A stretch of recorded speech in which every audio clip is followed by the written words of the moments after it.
Direito e Literatura está de volta para debater o tema opinião pública. Hoje em dia se fala muito em opinião pública, né? Nós introduzimos o tema, né? O surgimento é atribuído à formação de uma sociedade civil burguesa, ainda na modernidade, né? Afinal, o que é opinião pública, né? O Adriano mostra Êxopo, nós podemos falar das peças gregas, que era um modo de falar para a opinião pública de um outro modo, né? E tão importante que elas eram em termos metafóricos.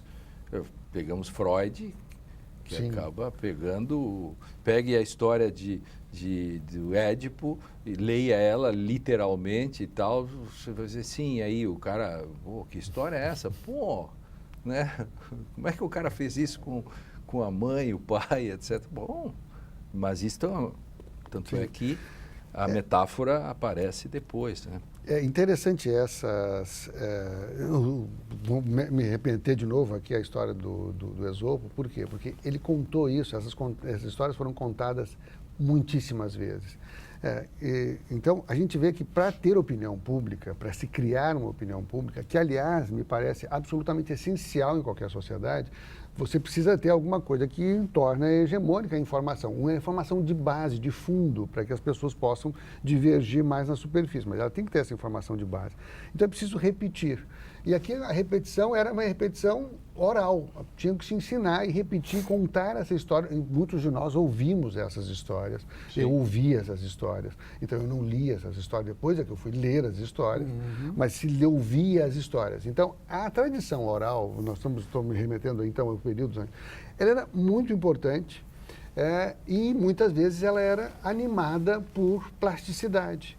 O teatro grego, claro, está lá, a plasticidade. Se a gente pensa a cultura egípcia, o que impacto podia ter, e tem até hoje na gente, imagine aquele tempo, aquelas construções, aquela liturgia, aquela arquitetura, tudo aquilo provoca um impacto enorme na gente, um impacto imagético, profundo, e que dá colige a população em torno de certas ideias que tornam viável a vida em sociedades que são muito numerosas. Claro. Então, a gente não deve demonizar temos que entender também a função. Isso é absolutamente essencial. A água suja fora e a criança dentro. Mas aí, Adriano, acho que a gente poderia pensar assim, que marcos existem na história que determinam certas mudanças em como se forma a opinião pública, né? Quer dizer, esses recursos da arquitetura, da arte, da literatura clássica. Então, para mim, é um marco importante que é o surgimento da imprensa, Gutenberg, porque o acesso à informação pela escrita se difunde, né? Quer dizer, o número de pessoas que passam a ler, né, se multiplica. Para mim, é uma primeira virada que vai determinar o que se forma no mundo burguês. É interessante essa tua observação, Mário, porque imagine, quando se criou a imprensa, quem lia, né, era uma parte muito pequena da sociedade. Sim. Então, aquilo foi significativo para círculos, porque eram copistas, né? Tudo tinha que ser copiado, então passou a não precisar mais ser copiado. Exatamente. Então o livro circulava, mas circulava entre pouquíssimas pessoas. Podia circular mais, porque você não precisava copiar cada um deles. Sim. Agora, ele criou a necessidade, deu sentido que tem que se alfabetizar as pessoas. Então, imagine, ali cria-se uma necessidade de ampliação massiva, que não estava na cabeça, não era, nós vamos criar isso porque todo mundo vai ler. Bom, na verdade, tinha uma coisa por trás que fez a difusão, que foi a Bíblia, né? Mas, e nós estamos também no ano de comemoração, isso é bom lembrar. É bom lembrar, claro, exatamente. Exato. E eu gostava daquelas, os copistas escrevia aqui, né, copiava aqui, e tinha 4 ou 5 canetinhas, que eram uma espécie de máquina, né? Os primeiros, antes do Gutenberg inventar esse negócio, a prensa, né? As iluminuras. As Iluminuras, exatamente. Aliás, a TV Justiça mesmo tem um programa chamado Iluminuras, que é um bom programa, sempre cumprimentando a TV Justiça. Eu acho que esse aspecto que eles estão trazendo da imprensa é fundamental, né, no que se refere à opinião pública, porque a opinião pública, ela nasce com um conceito mais, com um tipo ideal, ao qual hoje nós nos referenciamos, na Atenas do século V a.C., quer dizer, no contexto grego, né, no espaço da Ágora. O que é a Ágora originalmente? Né? Quer dizer, é a praça do mercado, é o local onde as pessoas mercadejavam, comercializavam, trocavam os bens, etc., e ali garantiam o seu sustento. A partir desta vivência, elas começam a discutir aspectos da sua relação comum. Né? E esse debate sobre o comum, vejam, quer dizer que a palavra debate está posta e a palavra comum está posta. Elas são absolutamente fundamentais. Esse debate sobre o comum começa a ser organizado. Essa organização se dá pelo quê? Pelo logos, ou seja, pela lógica. Então, ele é um debate que tem uma certa organização, que respeita regras de comunicabilidade. Né? Quer dizer, como nós aqui temos a nossa regra, né, de comunicação, como qualquer espaço de debate precisa ter uma regra de interlocução. E é a partir deste debate, feito com racionalidade, com o logos, visando o bem comum, que se produz o nomos, né? Quer dizer, que é a regra, que é o direito, que vai servir para todos. Este é o princípio que se funda ali. É claro que a gente pode dizer o seguinte, quer dizer, Atenas não estavam incluídas as mulheres, não estavam incluídos os escravos, não estavam incluídos os estrangeiros. Bom, mas a ideia surge, né, nesse espaço da Ágora.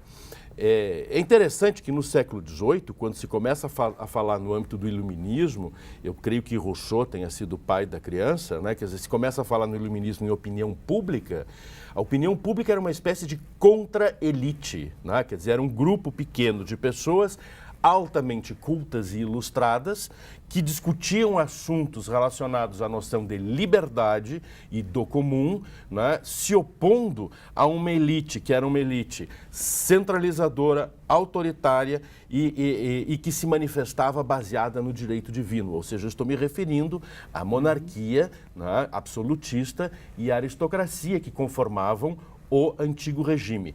Então é interessante que a opinião pública, quando ressurge no nosso mundo moderno, né, no século XVIII, nada tem a ver com a sociedade de massas, com democracia. Essa pergunta eu ia fazer para vocês.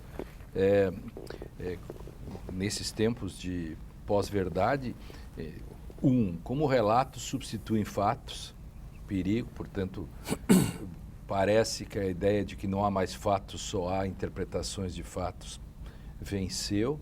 E o perigo disso para o direito, né? Entre o clamor das ruas, a opinião pública e as leis, como fica essa questão? Esse ponto que tu tocas é muito interessante, que é a relação da opinião, do relato com os fatos. Nós temos um contato com os fatos muito limitado. Então, a ideia de que isso é recente, que isso aconteceu, não me parece corresponder à história da humanidade. Isso é antigo. Isso, tem que ser muito antigo, porque é óbvio, nós temos um contato com os fatos, dos fatos com os quais eu me relaciono diariamente, são muito limitados àquilo que eu consigo atender com os meus sentidos.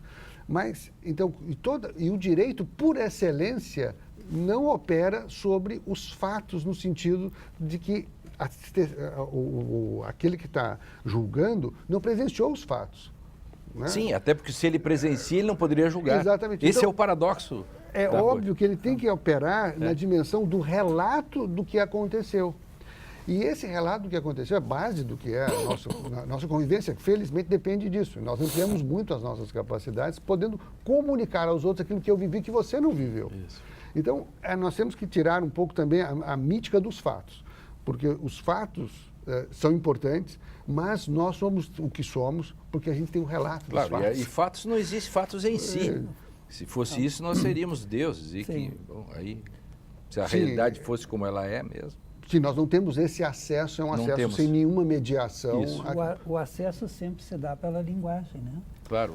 Que outro acesso? E sempre Já imediato, Wittgenstein, claro. não? Não, eu acho que é claro que você tem um acesso, mas esse mesmo acesso pelo sentido Sim. não significa que você tem um acesso direto. Não é um acesso direto. Claro, Né? O claro. modo como eu sinto o calor, como Sim. você sente a dureza. O velho menino e o burro. doce.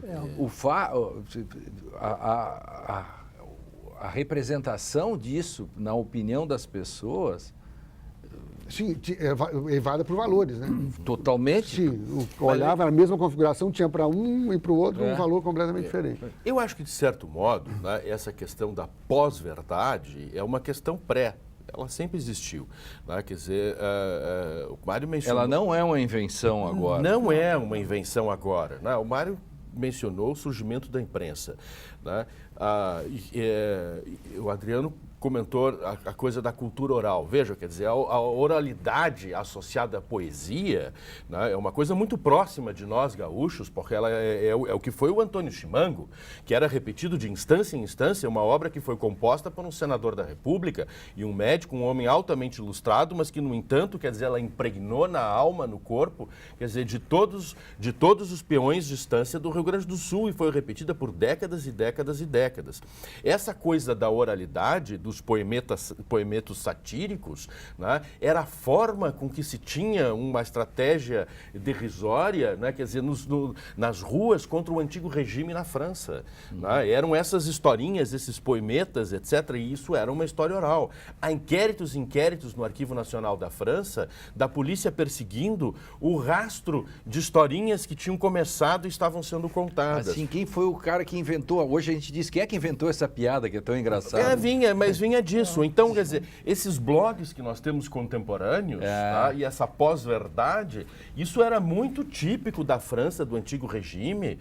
Né? Então, eu acho que existe, assim, quer dizer, um ponto de contato. O que aconteceu nesse intermeio? Bom, uma porção de coisas. Sim. Né?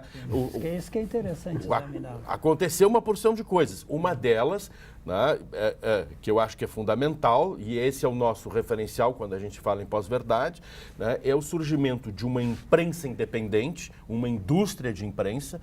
Quando eu digo independente, é uma imprensa não atrelada a facções de partidos, e como aqui em Porto Alegre foi o Correio do Povo, em São Paulo foi o Estadão, né, que foram os primeiros jornais com essa característica, e esta imprensa passa a ter editoriais de opinião. Claro. Mário, a gente começa no próximo bloco contigo para falar sobre o que aconteceu e essa questão, por que isso é assim. O Direito de Literatura vai para o intervalo e na volta a gente continua debatendo a questão da opinião pública ou opinião publicada, né? Toda hora isso aparece, né? E sobre essa questão, qual é o papel do direito e a liberdade de expressão também, enfim, nós já voltamos.